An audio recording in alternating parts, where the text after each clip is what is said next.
పోటీ పరీక్షల్లో తెలంగాణ సంస్కృతి కూడా ప్రాధాన్యతనిస్తూ దానిని సిలబస్లో పొందుపరచడం జరిగింది రాష్ట్ర ప్రభుత్వం. సంస్కృతి అంటే సంస్కరించబడినది అని అర్థం. అదేవిధంగా ఒక జాతి ఆచార వ్యవహారాలు, సంప్రదాయాలు, కట్టుబొట్లు, జీవన విధానం, కళలు, కళారూపాలు ఇవన్నీ కలిపితే సంస్కృతి. ఒక సంచార జీవనం నుండి ఒక స్థిర జీవనాన్ని పొందడం కూడా సంస్కృతిలో భాగమే. ఒక అవ్యవస్థీకృత సమాజం నుండి వ్యవస్థీకృత సమాజం వైపుగా పరిణమించడం కూడా సంస్కృతి అవుతుంది. అయితే ఈ సంస్కృతిలో ప్రధానంగా పండుగలు, కళారూపాలు, జాతరలు ప్రధానమైనవి. వీటి గురించి ఇప్పుడు మనం తెలుసుకుందాం. ముందుగా తెలంగాణ అనగానే మనకు బతుకమ్మ పండుగ గుర్తుకొస్తుంది. తెలంగాణ సంస్కృతికి ప్రతీక బతుకమ్మ పండుగ. అయితే ఈ బతుకమ్మకు ముందు బొడ్డెమ్మ పండుగను జరుపుకోవడం జరుగుతుంది. బొడ్డి అంటే పిల్ల అని, బొడ్డెమ్మ అంటే పిల్లలు, పెళ్ళి కాని అమ్మాయిలు జరుపుకునేటువంటి పండుగ అని. బతుకమ్మ పండుగను జరుపుకున్నట్లే బొడ్డెమ్మ పండుగను కూడా జరుపుకోవడం జరుగుతుంది. చక్కగా బొడ్డెమ్మలను పేర్చి చక్కని పాటలను పాడుతూ అమ్మాయిలు ఈ బొడ్డెమ్మ పండుగను జరుపుకోవడం జరుగుతుంది. భాద్రపద పౌర్ణమిని బొడ్డెమ్మ పౌర్ణమి అని కూడా అంటారు.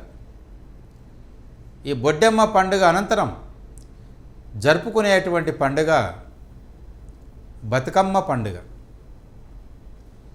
బతుకమ్మ పండుగ తెలంగాణ ప్రాంతంలో మహాలయ అమావాస్య నుండి అనగా భాద్రపద అమావాస్య నుండి మొదలుకొని 9 రోజులు అనగా ఆశ్వయుజ శుద్ధ అష్టమి వరకు ఈ పండుగను జరుపుకోవడం జరుగుతుంది. బతుకమ్మ అంటే బతుకును పండించే అమ్మ అని అర్థం. బతుకమ్మ అంటే గౌరమ్మ అని. బతుకమ్మ అంటే బ్రతుకుకు ప్రతీక అయినటువంటి పండుగ అని. అందరి బతుకుల్ని పండించేటువంటి పండగ బతుకమ్మ పండుగ అని ఇలా అనేకమైన అర్థాలు మనం చెప్పుకోవచ్చు. ప్రపంచంలో ఎక్కడా లేనటువంటి ఒక వైవిధ్యభరితమైన పండుగ బతుకమ్మ పండుగ. సాధారణంగా భగవంతుని పూజించడానికి పుష్పాలను ఉపయోగిస్తాం.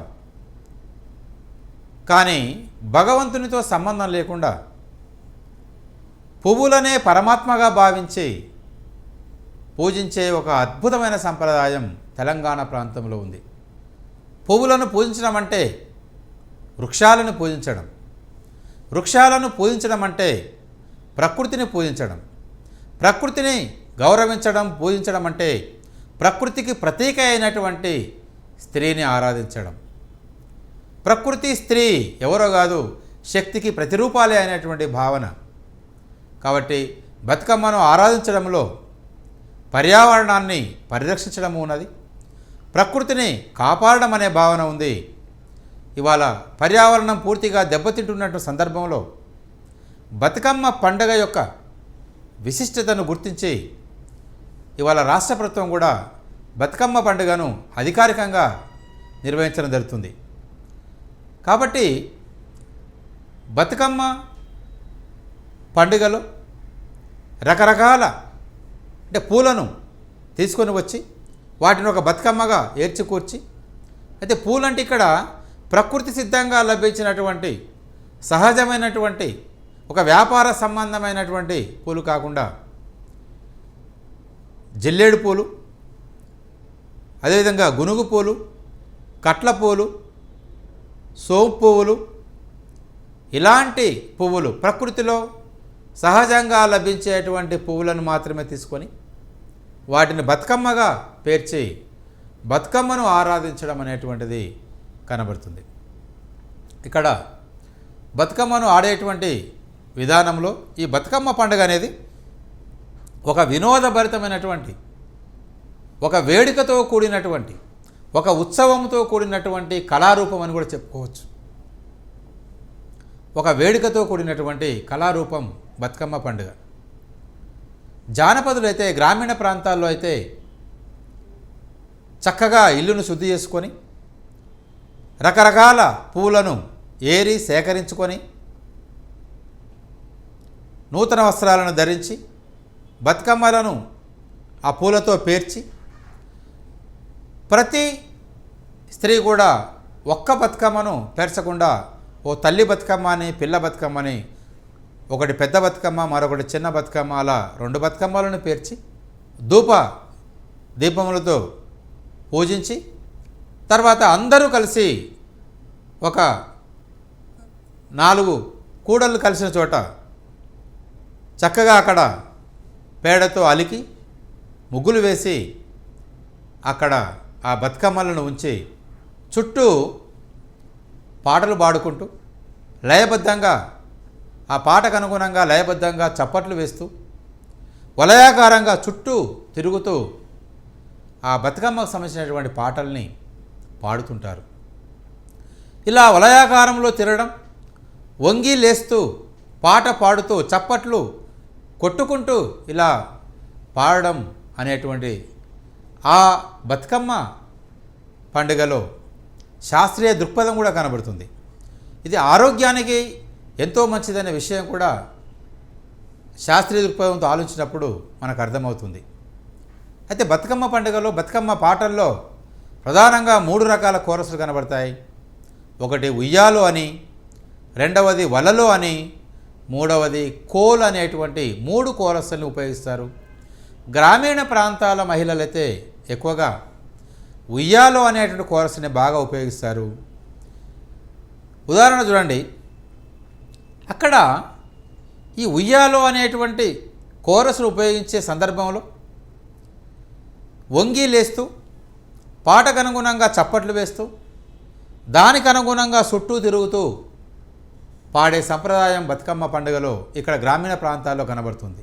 ఉదాహరణ, ఉయ్యాల ఉయ్యాల ఉయ్యాలో ఉయ్యాల ఓ రామ ఉయ్యాల, ఉయ్యాల వాడనిది ఉయ్యాలో ఊరులే లేవమ్మ ఉయ్యాల, శ్రీరామ ఓ రామ ఉయ్యాలో శ్రీ సీతారామ ఉయ్యాల, ఆ రామ ఓ రామ ఉయ్యాలో అయోధ్య రామ ఉయ్యాల అని ఇలా వంగి లేస్తూ పాడేటువంటి విధానంలో ఉపయోగించే కోరస్ ఉయ్యాలో అనేటువంటిది. సాధారణంగా పట్టణ ప్రాంతాల్లో అయితే మహిళలు బతుకమ్మ పాటలను పాడే సందర్భంలో వలలో కోల్ అనేటువంటి కోరస్లను బాగా ఉపయోగిస్తారు. అక్కడ సాధారణంగా శ్రీ గణేశ్వర నిన్నో వలలో చిత్తంబులొదలతూ వలలు, మల్లెపూల తోడ వలలో మాదేవ నిన్నుగొలుతూ వలలు అని వంగి లేవకుండా చుట్టూ తిరుగుకుంటూ అవసరమైతే చప్పట్లు వేసుకుంటూ లయబద్ధంగా ఈ వలలో అనే కోరస్సును, అదేవిధంగా మరొక కోరస్ కోల్ అనే కోరస్సును కూడా ఉపయోగించడం జరుగుతుంది. ఈ బతుకమ్మ పండుగ జరుపుకోవడం వెనుక ఒక సంప్రదాయం ఉంది. అదేవిధంగా శాస్త్రీయబద్ధమైనటువంటి శాస్త్ర సంబంధమైనటువంటి ఒక ఆచారంగా కూడా ఇక్కడ కనబడుతుంది. శాస్త్ర విజ్ఞానంతో కూడుకున్నటువంటి పండుగ బతుకమ్మ పండుగ. వర్షాకాలం అనంతరం వచ్చేటువంటి, వర్ష ఋతువు తర్వాత వచ్చేటువంటి శరదృతువులో జరుపుకునేటువంటి పండుగ బతుకమ్మ పండుగ. కాబట్టి మొత్తం గ్రామీణ ప్రాంతాల్లో మొత్తం గ్రామాలన్నీ కూడా నీరుతో, బురద గుంటలతో, అనేకమైన వ్యాధికారక క్రిములతో కూడినటువంటి ఆ చెరువులు, ఆ నీటి కుంటలు ఉంటాయి. కాబట్టి అలాంటి ఈ కుంటల్లో ఈ బతుకమ్మను నిమజ్జనం చేయడం ద్వారా అక్కడ బతుకమ్మను పూజించే సందర్భంలో కుంకుమ కావచ్చు, పసుపు కావచ్చు, అదేవిధంగా బతుకమ్మను పేర్చేటువంటి పువ్వుల్లో గునుగు పువ్వు, జిల్లేడు పువ్వు, అదేవిధంగా కానుగ పువ్వు, సోం పువ్వు ఇవన్నీ కూడా ఒక యాంటీబయాటిక్ వ్యాధి నిరోధక శక్తిని కలిగించేటువంటి ఔషధ గుణాలు కలిగినవి కాకుండా రోగకారక క్రిములను నాశనం చేసేటువంటి దివ్యమైన ఔషధ గుణాలు ఉన్నటువంటి పువ్వులు కాబట్టి అలాంటి వాటిని చెరువుల్లో నిమజ్జనం చేయడం వల్ల ఆ చెరువు నీటిలో ఉన్నటువంటి రోగకారక క్రిములు కూడా నాశనం అవుతాయి అనేటువంటి ఒక శాస్త్రీయమైనటువంటి విజ్ఞానము అలాంటి అంశము బతుకమ్మ పండుగలో మనకు కనబడుతుంది. అయితే బతుకమ్మను మొత్తము 9 రోజులు జరుపుకుంటాం. ఒక్కొక్క రోజు ఒక్కొక్క పేరుతో ఈ బతుకమ్మ పండుగ చేయడం జరుగుతుంది. బతుకమ్మను ఆరాధించడం జరుగుతుంది. ఇక్కడ మొదటి రోజు ఎంగిలి పూల బతుకమ్మ అని, రెండవ రోజు అటుకుల బతుకమ్మ అని, మూడవ రోజు ముద్దపప్పు బతుకమ్మ అని, నాలుగవ రోజు నానబియ్యం బతుకమ్మ అని, ఐదవ రోజు అట్ల బతుకమ్మ అని, ఆరవ రోజు అలిగిన బతుకమ్మ అని, ఏడవ రోజు వేపకాయల బతుకమ్మ అని, ఎనిమిదవ రోజు వెన్న ముద్దల బతుకమ్మ అని, తొమ్మిదవ రోజు సద్దుల బతుకమ్మ అని, ఇలా ఒక్కొక్క రోజు ఒక్కొక్క పేరుతో బతుకమ్మను ఆరాధించడం జరుగుతుంది. బతుకమ్మను ఆరాధించడం అంటే ప్రకృతిని ఆరాధించడమే. బతుకమ్మను ఆరాధించడం అంటే స్త్రీని ఆరాధించడమే. ఎత్ర నార్యంతు పూజ్యంతే తత్ర రమంతు దేవత అన్నారు. ఎక్కడ స్త్రీలు గౌరవించబడతారో అక్కడ దేవతలు ఉంటారు అని దీని అర్థం. కాబట్టి బతుకమ్మను ఆరాధించడం వల్ల స్త్రీని గౌరవించాలనేటువంటి ఒక భావనను సమాజంలోకి తీసుకొని వెళ్ళగలుగుతాం. కాబట్టి నిజంగా బతుకమ్మను ఆరాధించడం అంటే స్త్రీని గౌరవించడమే. కాబట్టి స్త్రీలను గౌరవించకుండా మనం బతుకమ్మను ఎంత ఆరాధించినా, బతుకమ్మను ఎంత పూజించినా, లేదా బతుకమ్మ పండుగ ఎంత గొప్పగా జరుపుకున్నా అది వ్యర్థమవుతుంది. కాబట్టి మనం బతుకమ్మ పండుగ యొక్క పరమార్థాన్ని గుర్తుంచుకొని ఆ విధంగా మనం నిజ జీవితంలో కూడా మహిళలను గౌరవించినప్పుడే, ప్రకృతిని ప్రేమించినప్పుడే, పర్యావరణాన్ని కాపాడుకున్నప్పుడే అది నిజమైన బతుకమ్మ పండుగ అవుతుంది.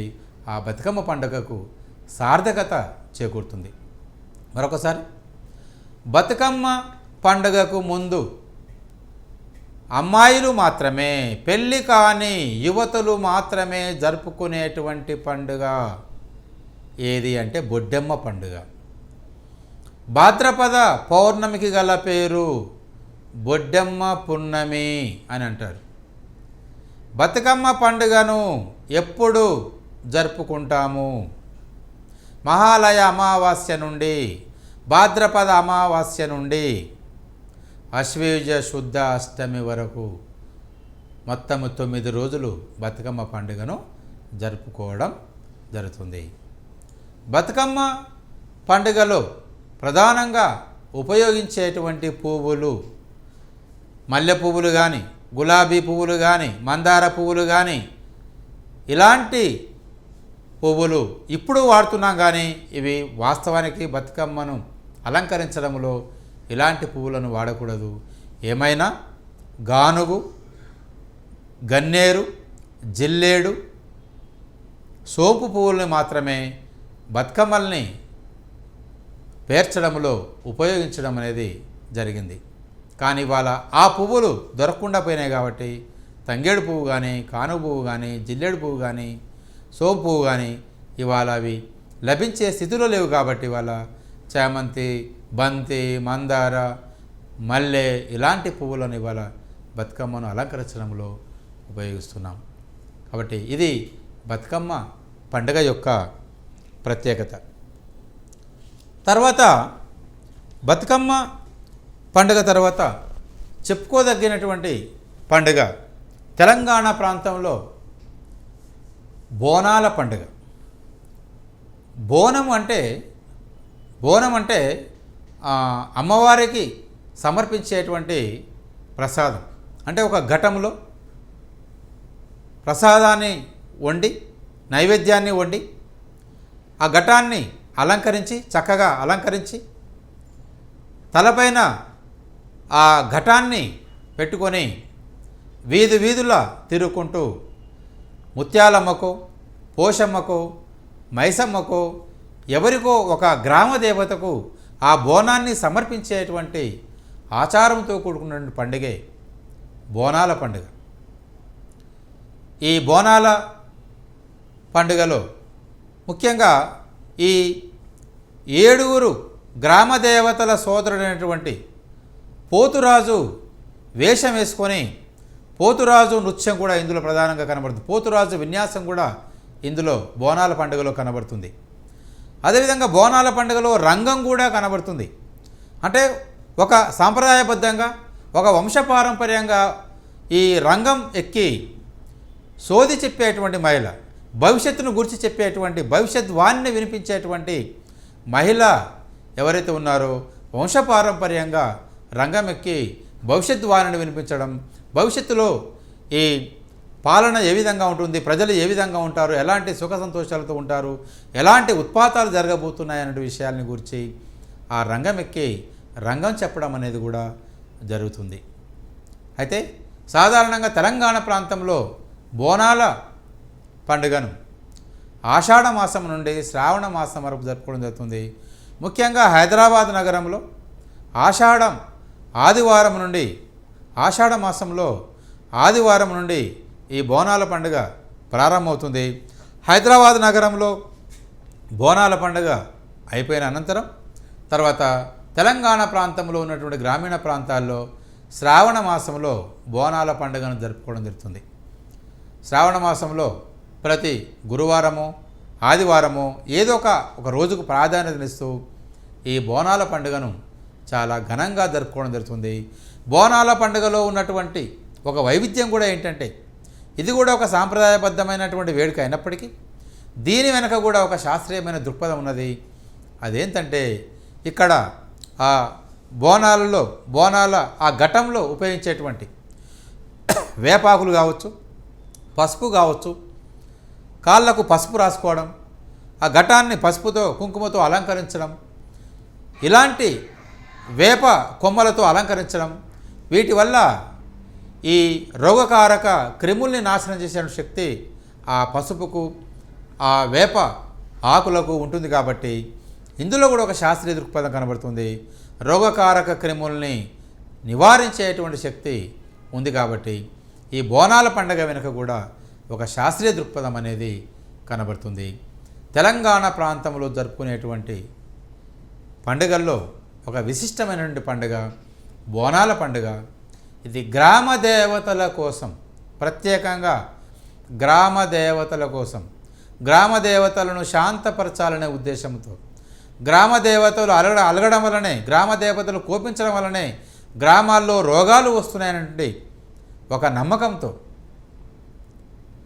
ఈ మశూచి లాంటి, అమ్మవారు లాంటి ఈ రోగాలు రావడానికి గ్రామ దేవతలు కోపించడము అని భావించి ఈ గ్రామ దేవతల కోపాన్ని తగ్గించడం కోసం, వారిని శాంతపరచడం కోసం ఇలాంటి బోనాల పండుగను జరుపుకోవడం అనేది ఆనవాయితీగా వస్తుంది.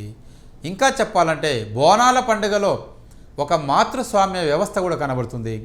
బతుకమ్మ పండుగలో కూడా మాతృస్వామ్య వ్యవస్థ కనబడుతుంది. ఎందుకంటే ఇక్కడ దేవతలు మాత్రమే కనబడతారు తప్ప దేవుళ్ళు కనబడరు. ఆడదేవతలు మాత్రమే కనబడతారు. వారు కూడా ఎల్లమ్మ, పోషమ్మ, మహంకాళమ్మ, మైసమ్మ ఇలా గ్రామ దేవతలు, స్త్రీ దేవతలే కనబడతారు. స్త్రీ దేవతారాధన ఈ బోనాల పండుగలో కనబడుతుంది. ఇది మాతృస్వామ్య వ్యవస్థలో వచ్చినటువంటి పండుగ. తెలంగాణలో జరుపుకునేటువంటి పండుగల్లో ముఖ్యమైనవి బోనాలు, బతుకమ్మ పండుగల తర్వాత ఉగాది పండుగ. యుగ ప్లస్ ఆది యుగాది, దీని ఉగాది అని వివరించడం జరిగింది. సంవత్సరాదిలో జరుపుకునేటువంటి పండుగ ఉగాది పండుగ. చైత్రమాస ఆరంభంలో జరుపుకునేటువంటి పండుగ ఇది. సంవత్సరాదిలో సంవత్సరం మొదటి రోజు, నూతన సంవత్సరం మొదటి రోజులో జరుపుకునేటువంటి పండుగ ఉగాది పండుగ. చైత్రశుద్ధ పాడ్యమి నాడు జరుపుకునే పండుగ ఏది అని అడగొచ్చు. మొదటి నెలల్లో మొత్తము 12 నెలలు అయితే ఈ 12 నెలల్లో మొదటి నెల ఏది అన్నప్పుడు, తెలుగు నెలల్లో మొదటి నెల ఏదన్నప్పుడు చైత్రం. మొత్తము తెలుగు సంవత్సరాలు 60 అనుకున్నప్పుడు 60 సంవత్సరాల్లో మొదటి సంవత్సరం ఏదన్నప్పుడు ప్రభవ, చివరి సంవత్సరం ఏది అన్నప్పుడు అక్షయ. అలానే మొట్టమొదటి నెల అయిన చైత్రశుద్ధ పాడ్యమి నాడు జరుపుకునేటువంటి పండుగ ఉగాది. కొత్త సంవత్సరానికి ఆహ్వానం పలుకుతూ, పాత సంవత్సరానికి వేడుకోలు పలుకుతూ, వసంత ఋతువు వెల్లివిరుస్తున్న సందర్భంలో, ప్రకృతి అంతా పచ్చగా నిగనిగలాడుతున్న సందర్భంలో షడ్రుచుల సమ్మిళితమైన పచ్చడిని సేవించడం జరుగుతుంది ఉగాది పండుగ నాడు. పులుపు, కారం, చేదు, వగరు, తీపి, తిక్తం. పులుపు, కారం, చేదు, వగరు, తీపి, తిక్తమని మొత్తము 6 రుచులతో కూడినటువంటి పచ్చడిని సేవించడం అనేది ఉగాది పండుగ యొక్క ప్రత్యేకత. అంటే కష్టాలు, కన్నీళ్ళు, సుఖాలు, దుఃఖాలు ఇవన్నీ వస్తూ ఉంటాయి, పోతుంటాయి. వీటన్నిటినీ భరించడంలోనే ఆనందం అనేది ఉంటుంది. అన్నింటినీ కూడా సమానంగా భావించాలి అనే భావన కూడా ఉగాది పండుగలో కనబడుతుంది. ప్రతిదాన్ని కూడా స్వీకరించాలి.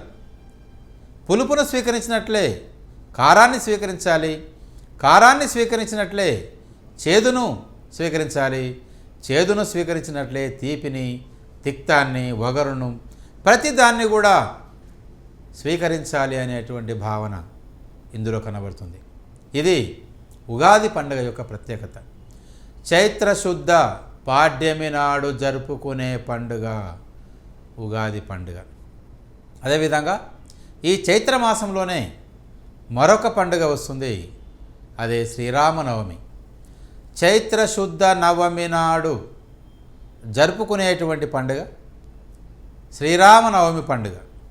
తెలంగాణ ప్రాంతంలో, తెలుగు ప్రాంతాల్లో శ్రీరామనవమి నాడు రాష్ట్ర ప్రభుత్వం తరపున పట్టు వస్త్రాలని, తలంబ్రాలని భద్రాచల శ్రీరామునికి సమర్పించడం జరుగుతుంది. శ్రీరామనవమి వచ్చిందంటే తెలుగు లోగిళ్లలో ఒక గొప్ప సంబరం. కాబట్టి శ్రీరాముడు జన్మించినటువంటి తిథి రోజు జరుపుకునేటువంటి పండుగ శ్రీరామనవమి. ఇది చైత్రశుద్ధ నవమి నాడు జరుపుకోవడం జరుగుతుంది. చైత్రశుద్ధ నవమి నాడు ఈ పండుగను జరుపుకోవడం జరుగుతుంది. తర్వాత వరుస క్రమంలో చెప్పుకునేటువంటి పండుగల్లో కృష్ణాష్టమి. కృష్ణాష్టమి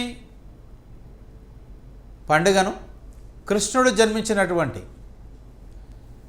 శ్రావణ బహుళ అష్టమి నాడు జరుపుకునేటువంటి పండుగ.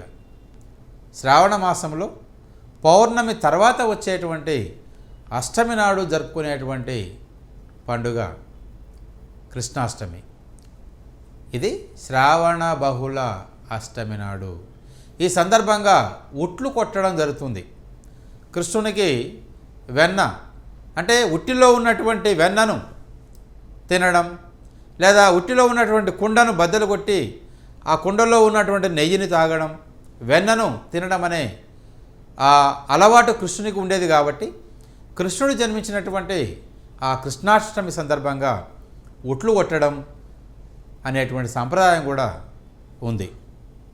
తర్వాత వినాయక చవితి అనేటువంటి పండుగ చెప్పుకోదగ్గ పండుగ.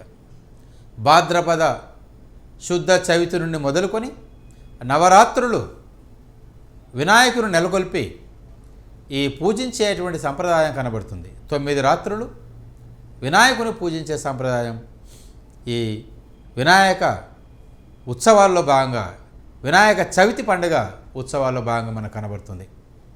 అంటే 9 రాత్రులు వినాయకుని పూజించి 10వ రోజు నిమజ్జనం చేసేటువంటి సంప్రదాయం ఈ గణేష్ నవరాత్రి ఉత్సవాల్లో భాగంగా మనం చూస్తున్నాం.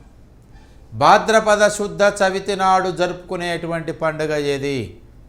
భాద్రపద శుద్ధ చవితి నాడు జరుపుకునే పండుగ వినాయక చవితి. వినాయకుని యొక్క తల్లిదండ్రులు ఎవరు అన్నప్పుడు పార్వతి పరమేశ్వరుడు. పార్వతి చేత తయారు చేయబడినటువంటి తన నలుగు పిండిచే తయారు చేయబడినటువంటి ఒక ప్రతిమకు ఈశ్వరుడు ప్రాణం పోస్తే ఆవిర్భవించినటువంటి వాడే వినాయకుడు. తనను ఎదిరించినటువంటి బాలకుని శిరస్సు ఖండిస్తే మళ్ళీ పార్వతి ప్రాధేయపడితే ఏనుగు శిరస్సును అతికించి ప్రాణం పోయగా ఇప్పుడు మనం చూస్తున్నటువంటి, మనం భావిస్తున్నటువంటి ఏనుగు తలతో కూడినటువంటి వినాయకుడు ఇప్పుడు ఆరాధించబడుతున్నాడు.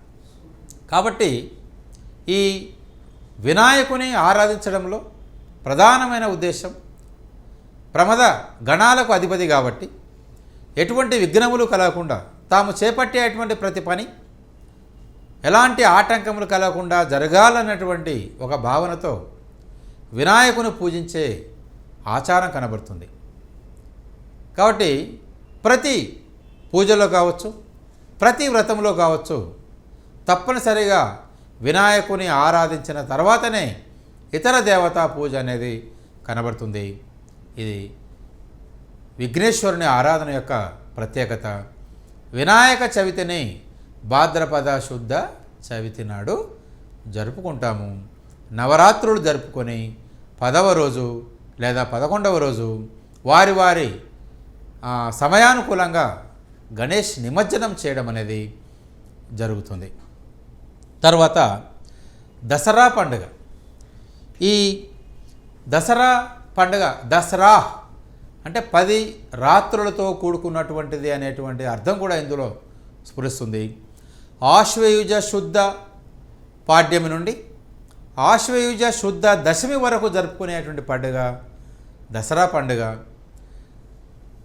దుర్గను 9 రూపాలుగా ఆరాధిస్తూ ఒక్కొక్క రోజు ఒక్కొక్క రూపంగా దుర్గాదేవిని ఆరాధిస్తూ శక్తిని 9 రూపాలుగా, పరాశక్తిని 9 రూపాలుగా ఆరాధించేటువంటి పండుగ ఏది అన్నప్పుడు దసరా పండుగ అని మనం చెప్పుకోవాలి. 10వ రోజు విజయదశమి అనే పేరుతో పిలువబడుతుంది. ఆశ్వయుజ శుద్ధ పాడ్యమి నుండి దశమి వరకు నవరాత్రుల పేరు మీదుగా దేవీ నవరాత్రులు అనే పేరుతో దేవిని 9 రూపాలుగా ఆరాధిస్తూ 10వ రోజు విజయదశమి అనేటువంటి పేరుతో పండుగను చాలా ఘనంగా జరుపుకుంటాం యావత్ దేశవ్యాప్తంగా. విజయదశమి రోజున అందరూ నూతన వస్త్రాలని ధరించి జమ్మికి వెళ్ళడం అనే సాంప్రదాయం కనబడుతుంది. జమ్మికి వెళ్ళి అంటే శమి వృక్షాన్ని ఆరాధించి ఆ జమ్మి ఆకులను తెంచుకొని వాటిని జేబులో వేసుకొని తర్వాత తన పెద్దలను, తల్లిని, తండ్రిని, అన్నలను, అక్కలను, పెద్దల్ని అందరికీ పాదాభివందనం చేసి వారికి జమ్మిని ఇచ్చి వారి చేత ఆశీర్వాదాలు పొందేటువంటి సంప్రదాయం ఈ దసరా పండుగలో కనబడుతుంది. అది దసరా పండుగ జరుపుకోవడానికి గల నేపథ్యం ఏంటంటే మహిషాసురుని దుర్గ చంపినటువంటి రోజు. మహిషాసురుని దుర్గాదేవి సంవరించి విజయము పొందినటువంటి దశమి కాబట్టి విజయదశమి అని, అదేవిధంగా శ్రీరాముడు రావణాసురుని చంపి విజయాన్ని పొందిన రోజని, అదేవిధంగా అర్జునుడు శమి వృక్షాన్ని ఆరాధించి తాము అజ్ఞాతవాసానికి వెళ్ళే ముందు తమ ఆయుధాలని శమి వృక్షం పైన భద్రపరుస్తారు కాబట్టి కౌరవులు విరాటరాజు గోవులను మళ్లించుకొని పోతూ ఉంటే ఉత్తర గోగ్రహణం చేస్తున్న సందర్భంలో ఆ గోవులను మళ్ళీ తీసుకొని రావడం కోసం ఆ జమ్మి చెట్టు దగ్గరికి వెళ్ళి తాను అక్కడ ఆ చెట్టు పైన దాచినటువంటి తన గాంధీవాన్ని, తన అక్షయతుణిరం అనే అమ్ముల పొదిని, వాటిని తీసుకొనడం కోసం ఆ జమ్మి చెట్టును పూజించి వాటిని తీసుకొని యుద్ధానికి బయలుదేరడం, అలా కౌరవులతో యుద్ధం చేసి ఆ యుద్ధంలో వారిని ఓడించడం, విజయుడై విజయాన్ని పొంది ఆ గోవులను మళ్ళీ తీసుకొని రావడం జరుగుతుంది అదే రోజు. ఇలా 3 ప్రధానమైనటువంటి కథాఘట్టాలు కనబడతాయి. ఒకటేమో దుర్గాదేవి మహిషాసురుని చంపి విజయాన్ని పొందిన రోజని, మరొకటేమో శ్రీరాముడు రావణుని చంపి విజయాన్ని పొందిన రోజని, ఇంకొకటి అర్జునుడు కౌరవులను జయించి గోవులను మళ్లించుకొచ్చిన రోజు అని. ఏది ఏమైనా చెడు పైన మంచి విజయము సాధించడము అనేది జరుగుతుంది. ఎప్పటికైనా మంచి జయిస్తుంది, ధర్మమే జయిస్తుంది, అధర్మము నాశనం అవుతుంది అనేటువంటి ఒక గొప్ప సందేశాన్ని కలిగినటువంటి పండుగ దసరా పండుగ. కాబట్టి మంచిని సాధ్యమైనంత వరకు పెంపొందించుకోవడానికి ప్రయత్నం చేయాలి, చెడును సాధ్యమైనంత వరకు నిర్మూలించడానికి ప్రయత్నం చేయాలి అనేటువంటి ఒక సందేశంతో కూడుకున్నటువంటిది దసరా పండుగ. చెడు పైన మంచి విజయము సాధించినటువంటి రోజు విజయదశమి. ఇది దసరా పండుగ యొక్క ప్రత్యేకత. ఆశ్వేయుజ శుద్ధ పాడ్యమి నుండి ఆశ్వేయుజ శుద్ధ పాడ్యమి నుండి దశమి వరకు దేవి నవరాత్రులుగా, దశమి నాడు విజయదశమి పేరుతో దసరా పండుగను ఘనంగా జరుపుకోవడం అనేది జరుగుతుంది. శ్రావణ మాసంలో పౌర్ణమి నాడు జరుపుకునేటువంటి పండుగ రాఖీ పండుగ. దీనికి రక్షాబంధన్ అని కూడా అంటాం. అన్నా చెల్లెళ్ళ అనుబంధానికి, అక్కా తమ్ముళ్ళ అనుబంధానికి ప్రతీకగా జరుపుకునేటువంటి పండుగ రక్షాబంధనం, రాఖీ పండుగ అని మరో పేరు. ఈ పండుగను, రక్షాబంధనము అను పండుగను శ్రావణ పౌర్ణమి నాడు జరుపుకోవడం జరుగుతుంది. ఇది గుర్తుంచుకోవాలి. తర్వాత దీపావళి పండుగను ఆశ్వయుజ అమావాస్య నాడు జరుపుకోవడం జరుగుతుంది. ఆశ్వయుజ అమావాస్యకు ముందు ఆశ్వయుజ బహుళ త్రయోదశి, దాన్ని మనం కృష్ణ త్రయోదశి అని కూడా అంటాం. బహుళపక్షానికే కృష్ణపక్షం అనే పేరుంది, శుద్ధపక్షానికే శుక్లపక్షం అనే పేరుంది. ఆ ఆశ్వయుజ బహుళ త్రయోదశికి ధన త్రయోదశి అనే పేరు ఉంది. ఈ ధన త్రయోదశి నాడు లక్ష్మీదేవిని ఆరాధించే సంప్రదాయం. లక్ష్మీదేవిని ఆరాధించడం వల్ల సంపద కలుగుతుందని, ఎలాంటి కష్టాలనేవి లేకుండా పోతాయని, అసలు కష్టాలు అనేవి ఉండవని, అంతా సుఖమే కలుగుతుందనే భావనతో, లక్ష్మీ కటాక్షం కలుగుతుందనేటువంటి భావనతో ధన త్రయోదశి నాడు లక్ష్మీదేవిని ఆరాధించే సంప్రదాయం. మరుసటి రోజు నరక చతుర్దశి. ఆ నరక చతుర్దశి రాత్రి ప్రజలు దీపాలను వెలిగించుకొని ఈ దీపావళి పండుగను జరుపుకోవడం జరుగుతుంది. దీపావళి అంటే దీపాల వరుస అని, దీప ప్లస్ ఆవళి, దీపాల వరుసతో కూడినటువంటి పండుగ. దీపాలను వెలిగించి జరుపుకునేటువంటి పండుగ దీపావళి పండుగ. అంటే మన బతుకు నిరంతరం వెలగాలనేటువంటి ఒక ప్రతీక కూడా కనబడుతుంది. బతుకు వెలగాలని, అది కూడా ఒక జ్ఞానమయం కావాలని, జ్ఞాన జ్యోతిని వెలిగించాలనేటువంటి ఒక తాత్వికత అంశం కూడా ఇందులో కనబడుతుంది.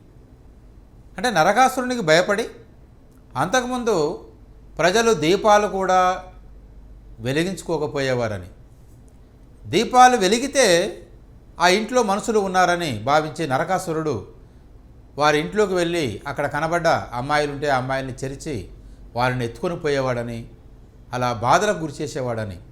అందుకే నరకాసురుని బాధలకు తట్టుకోలేక అతనికి భయపడి ఎవరు కూడా దీపాలను వెలిగించేవారు కాదు. ఎప్పుడైతే శ్రీకృష్ణుడు నరకాసురుని చంపుతాడో ఆ పీడ విరగడైనందుకు సంతోషించి, ఇక నరకాసురుని భయము లేదని భావించి దీపాలను వెలిగించుకొని ఘనంగా పండగ జరుపుకోవడం జరుగుతుంది. అలా నరక చతుర్దశి నాడు ఆ రోజు రాత్రి దీపాలు వెలిగించుకొని మరుసటి రోజు దీపావళి నాడు గౌరీదేవిని ఆరాధించేటువంటి సంప్రదాయం కూడా కనబడుతుంది. ఇలా దీపావళి పండుగ అశ్వయుజ అమావాస్య నాడు జరుపుకోవడం జరుగుతుంది. అశ్వయుజ అమావాస్య నాడు జరుపుకునే పండుగ ఏది అంటే దీపావళి పండుగ అని చెప్పుకోవాలి. ఈ దీపావళి పండుగ ముందు రోజైనటువంటి నరక చతుర్దశి ప్రత్యేకత ఏమిటి అన్నప్పుడు శ్రీకృష్ణుడు నరకాసురుని చంపిన రోజు. నరక చతుర్దశికి ముందు ఉన్నటువంటి త్రయోదశికి గల పేరు ఏది, ఆ పేరు ఏమిటి అన్నప్పుడు ధనత్రయోదశి. ధనత్రయోదశి నాడు లక్ష్మీదేవిని ఆరాధించేటువంటి సంప్రదాయం కనబడుతుంది. ఇలా దీపావళి పండుగను భారతదేశ వ్యాప్తంగా చాలా ఘనంగా హిందువులందరూ కూడా జరుపుకోవడం జరుగుతుంది.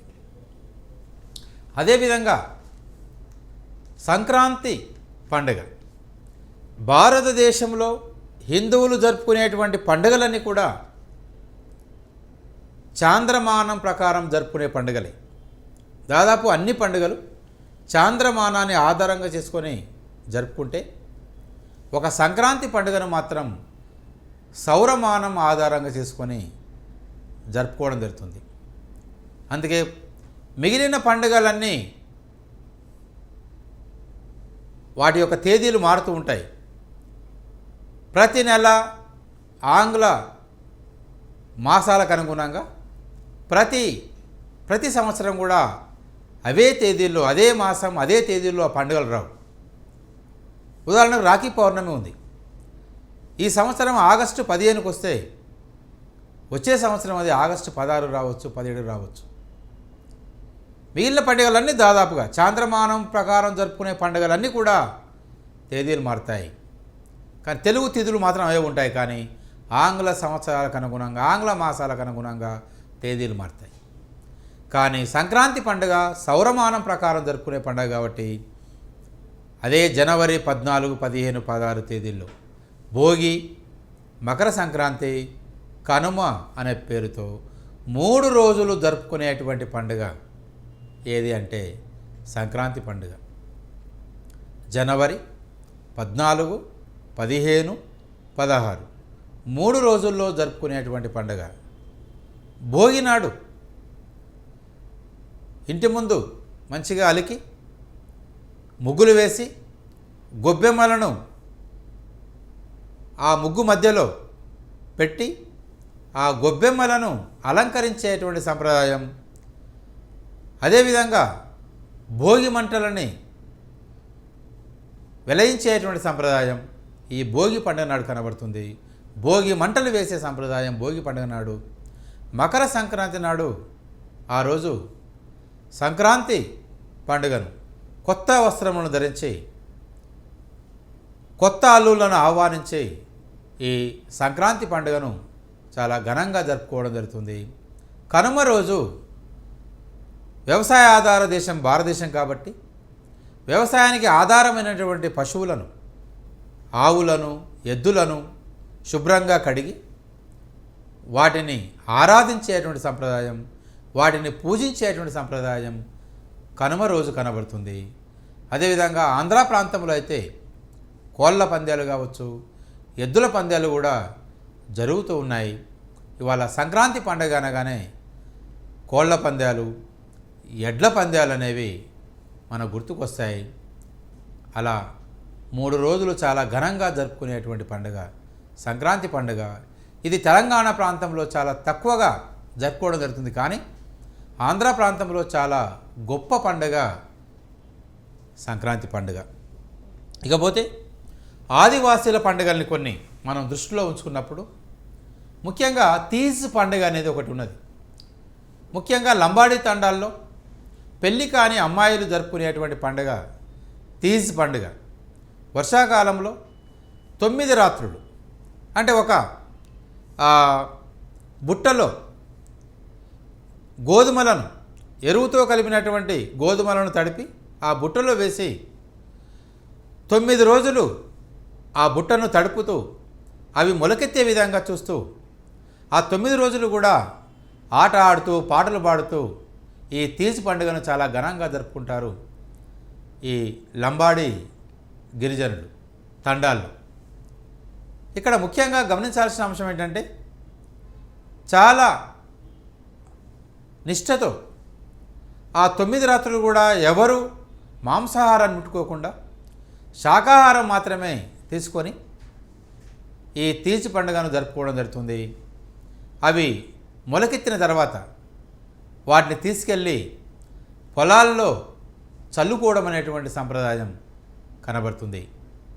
ఇది లంబాడీలు జరుపుకునేటువంటి గిరిజన తండాల్లో జరుపుకునేటువంటి పండుగ తీజ్ పండుగ.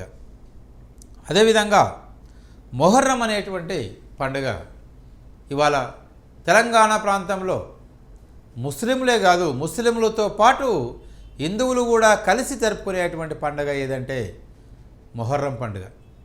ఈ మొహర్రం పండుగ హిజ్రీ క్యాలెండర్లో నూతన సంవత్సరం ఆరంభంలో వచ్చేటువంటిది ఈ మొహర్రం. కాబట్టి ఈ మొహర్రం పండుగను ఎంతో భక్తి శ్రద్ధలతో ఇక్కడ మత సంబంధం లేకుండా, మత ప్రమేయం లేకుండా హిందువులు ముస్లింలు అందరూ కలిసి తెలంగాణ పల్లె ప్రాంతాలలో చాలా ఘనంగా ఈ ముస్లిం పండుగను జరుపుకోవడం జరుగుతుంది. మొహర్రం పండుగను జరుపుకోవడం జరుగుతుంది. ముఖ్యంగా మహమ్మద్ ప్రవక్త మనవడైన ఇమాం హుస్సేన్ వీరత్వాన్ని శ్లాఘిస్తూ పొగుడుతూ జరుపుకునేటువంటి పండుగ మొహర్రం పండుగ. ఇది ఒక హిందూ ముస్లిం మత సమైక్యతకు సంబంధించినటువంటి పండుగ. ఇక్కడ హిందువులు ముస్లింలు కలిసిపోయి జరుపుకునేటువంటి పండుగ మొహర్రం పండుగ. ప్రత్యేకంగా మొహర్రం పండుగలో పీర్లను అలంకరించి దట్టీలు కట్టి కొడుకలు గాజులు అదేవిధంగా పువ్వులతో సంప్రదాయబద్ధంగా అలంకరించి ఈ పీర్లను ఊరేగింపు చేసి తదనంతరము నిమజ్జనం చేయడం అనేది కూడా జరుగుతుంది. ఇలా మొహర్రం పండుగ తెలంగాణ ప్రాంతంలో హిందూ ముస్లిం ప్రజలకు ఐక్యతగా జరుపుకునేటువంటి, ఐక్యతకు చిహ్నంగా జరుపుకునేటువంటి పండుగ మొహర్రం పండుగ అని ఈ సందర్భంగా మనం చెప్పుకోవచ్చు. ఇకపోతే తెలంగాణ ప్రాంతంలో ఈ పండుగలే కాకుండా కొన్ని జాతరలు కూడా చాలా ఘనంగా మనం జరుపుకుంటాం. అలా జరుపుకునేటువంటి జాతరల్లో ముఖ్యమైనటువంటిది రాష్ట్ర స్థాయిలోనే కాదు జాతీయ స్థాయిలో కూడా ప్రసిద్ధిగాంచినటువంటి జాతర సమ్మక్క సారక్క జాతర. ఈ సమ్మక్క సారలమ్మ జాతర వరంగల్ జిల్లా మేడారం ప్రాంతంలో, మేడారం సమీపంలో జరిగేటువంటి జాతర. ఇది సంవత్సరానికి కాకుండా 2 సంవత్సరాలకు ఒకసారి మాత్రమే ఈ జాతర జరుగుతుంది. 2 సంవత్సరాలకు ఒకసారైనా అది ఈ ముఖ్యంగా మాఘశుద్ధ పౌర్ణమికి ముందు వచ్చేటువంటి బుధ గురువారాల్లో ఈ పండుగను మనం జరుపుకోవడం జరుగుతుంది. మాఘ పౌర్ణమికి ముందు వచ్చేటువంటి బుధ గురువారాలలో ఈ పండుగను చాలా ఘనంగా జరుపుకోవడం జరుగుతుంది. సుమారు 50 లక్షల జనం ఈ జాతరకు రావడం జరుగుతుంది. ఒక తెలుగు ప్రాంతాల్లోని ప్రజలే కాకుండా మధ్యప్రదేశ్, ఛత్తీస్గఢ్, మహారాష్ట్ర, ఒరిస్సా, కర్ణాటక ఇలా పలు రాష్ట్రాల నుండి ఈ జాతరకు తరలి వచ్చి సమ్మక్క సారలక్కను వారిని ఆరాధించడం జరుగుతుంది. వారిని దర్శించుకొని తరించడం జరుగుతుంది. అయితే ఇక్కడ సమ్మక్క సారలక్కలకు అంటే ఎలాంటి విగ్రహాలు అనేవి ఉండవు. ఇది ఒక గిరిజన సంప్రదాయబద్ధమైనటువంటి జాతర కాబట్టి ఇక్కడ కుంకుమ భరణలు మాత్రమే సమ్మక్క సారలక్కలకు ప్రతీకలుగా కుంకుమ భరణలను మాత్రమే ఆరాధించే సంప్రదాయం ఇక్కడ ఉంటుంది. అదేవిధంగా బంగారం అంటే ఇక్కడ బంగారాన్ని నివేదించుకోవడం జరుగుతుంది. బంగారం అంటే ఇక్కడ బెల్లాన్ని తన ఎత్తు నిలువెత్తు బంగారాన్ని అంటే బెల్లాన్ని తాను ఎంత బరువు ఉంటే అంత బెల్లమును ఆ సమ్మక్క సారలమ్మలకు నివేదించుకోవడం అనేటువంటి సంప్రదాయం ఈ సమ్మక్క సారక్క జాతరలో మనకు కనబడుతుంది. ఈ సమ్మక్క సారలమ్మ జాతర ప్రతి 2 సంవత్సరాలకు ఒకసారి జరుగుతుంది. ఇది మాఘశుద్ధ పౌర్ణమికి ముందు వచ్చేటువంటి బుధ గురువారాలలో మాత్రమే ఈ జాతరను జరుపుకోవడం జరుగుతుంది. అదేవిధంగా ఇది రాష్ట్ర జాతరగా అంటే రాష్ట్రం అధికారికంగా జరుపుకునేటువంటి జాతరగా ఈ సమ్మక్క సారక్క జాతరను రాష్ట్ర ప్రభుత్వం కూడా గుర్తించి అధికారికంగా ఈ జాతరను రాష్ట్ర ప్రభుత్వమే నిర్వహించడం జరుగుతుంది. అదేవిధంగా ఏడుపాయల జాతర మంజీరా నది 7 పాయలుగా చీలినటువంటి చోట దుర్గాదేవి వెలిసినటువంటి ప్రాంతం. అదే 7 పాయల జాతరగా ప్రసిద్ధిగాంచింది. ఈ 7 పాయలు మెదక్ జిల్లా నాగసానపల్లి అనేటువంటి గ్రామంలో మెదక్ జిల్లా నాగసానపల్లి అనే గ్రామంలో ఈ దుర్గా భవానిని ఈ 7 పాయల జాతర మరి జరుపుకోవడం జరుగుతుంది.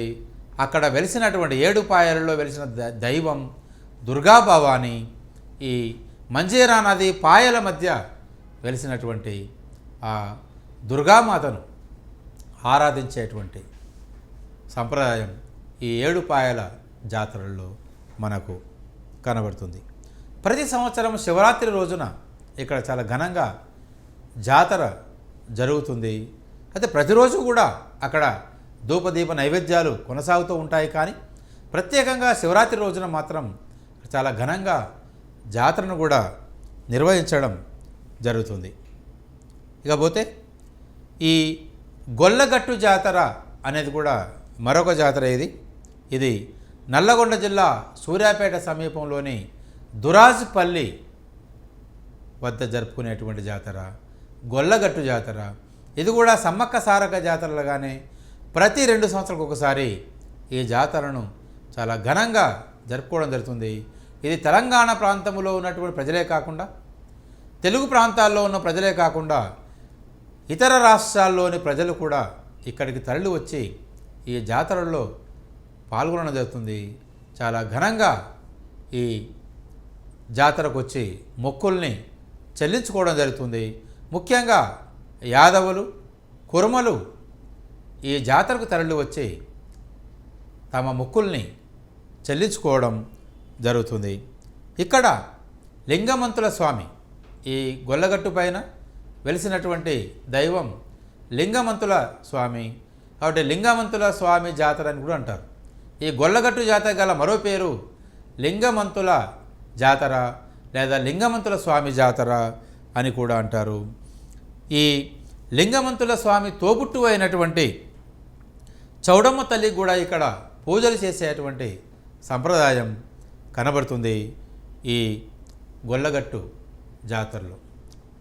ఇలా గొల్లగట్టు జాతర కావచ్చు, 7 పాయల జాతర కావచ్చు, అదేవిధంగా నాగోబా జాతర అనేది ముఖ్యంగా ఆదిలాబాద్ జిల్లాలోని ఇంద్రవెల్లి మండలంలో ముతునూరు గ్రామ సమీపాన ఉన్న కేస్లాపూర్లో ఈ నాగోబా జాతర చాలా ఘనంగా జరుపుకోవడం జరుగుతుంది. ముఖ్యంగా ఆదివాసీలు ఈ జాతరను చాలా ఘనంగా జరుపుకోవడం జరుగుతుంది.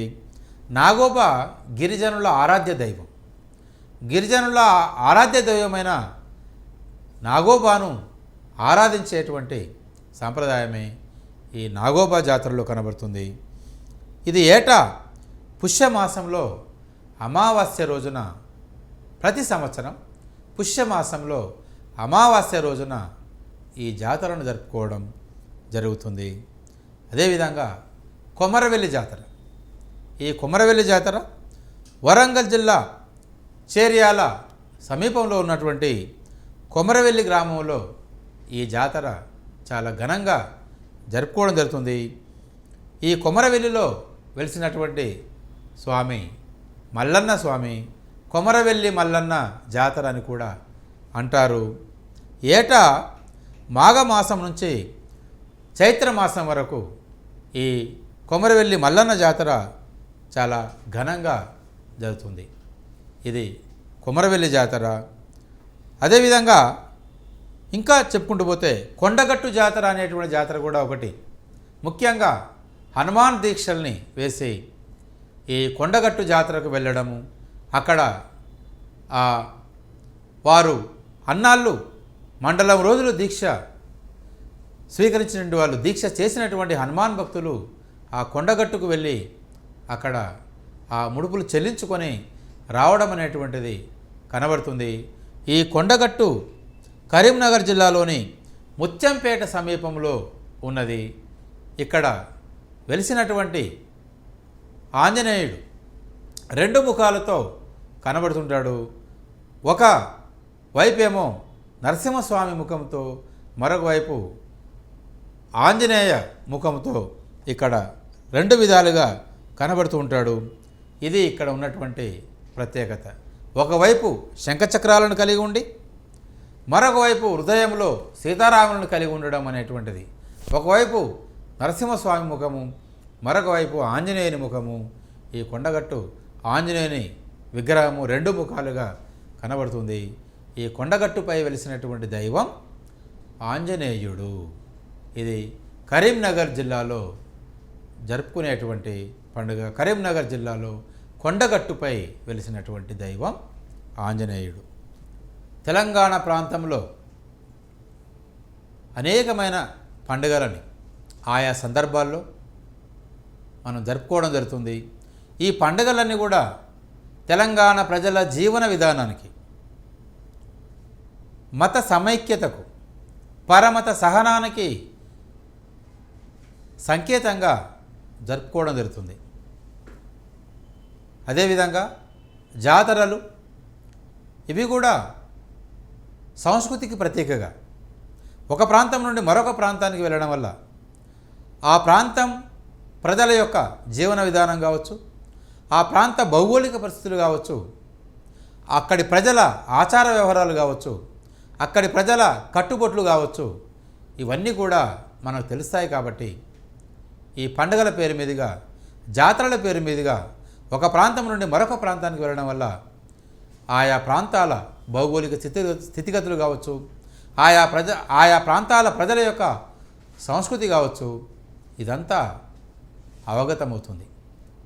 పండుగలు, జాతరలు సంప్రదాయబద్ధంగా నిర్వహిస్తున్నప్పటికీ కూడా ఆ పండుగల వెనుక, ఆ జాతరల వెనుక ఒక విధమైనటువంటి శాస్త్రీయ దృక్పథం కూడా కనబడుతుంది.